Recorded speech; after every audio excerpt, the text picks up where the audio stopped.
নমস্কার বন্ধুরা, আজকে আমরা বানাচ্ছি পিঠা। এই দেখুন আমাদের এখানে পিঠা বানানো। এই দেখুন বন্ধুরা, আমাদের এখানে পিঠা বানানো হয়ে গেছে। সুন্দর করে পিঠা বানিয়েছি আমরা। আজকে বানাবো দুধে সিদ্ধ পিঠে পুলি। এই দেখুন, এই দুধে দিয়ে দিচ্ছি পিঠে পুলিগুলো। দুধটা ফুটে উঠেছে, দুধে দিয়ে দিচ্ছি পিঠে পুলিগুলো।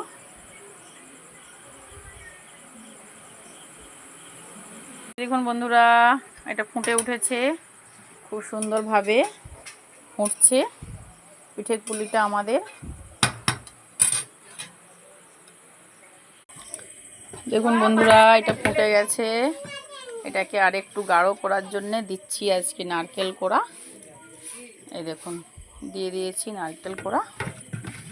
এবার নারকেল কোড়াটাকে দিয়ে সুন্দর করে নারকেল কোড়াটাকে নেড়ে নেব। এটা সুন্দর হয়ে মোটা মোটা হয়ে বসে যাবে, খেতে খুবই টেস্টি লাগবে। এই দেখুন বন্ধুরা, 3টে এলাচ দিচ্ছি।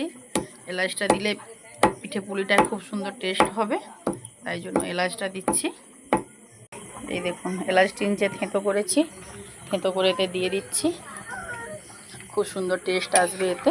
দেখেছেন নারকেলটা দিতে কি সুন্দর মোটা মোটা হয়ে বসে গেছে, কত সুন্দর দেখতে লাগছে। এটা খেতেও খুব ইয়াম্মি ইয়াম্মি লাগবে, খুবই টেস্টি লাগবে। বন্ধুরা, যদি আমার ভিডিও আপনাদের ভালো লেগে থাকে, চ্যানেলটিকে লাইক সাবস্ক্রাইব করে পাশে থাকবেন, একটা লাইক করে শেয়ার করে দেবেন বন্ধুরা। দেখুন বন্ধুরা, ফাইনালি ঢেলে দিলাম। দেখেছেন, এটা খুব ইয়াম্মি ইয়াম্মি হয়েছে। কে কে কাদের বাড়িতে এটা হয় এবং কে কে এটা বানিয়ে খায় অবশ্যই আমাকে কমেন্ট করে জানাবেন বন্ধুরা। ভালো লাগলে লাইক সাবস্ক্রাইব করে শেয়ার করে পাশে থাকবেন। ধন্যবাদ বন্ধুরা।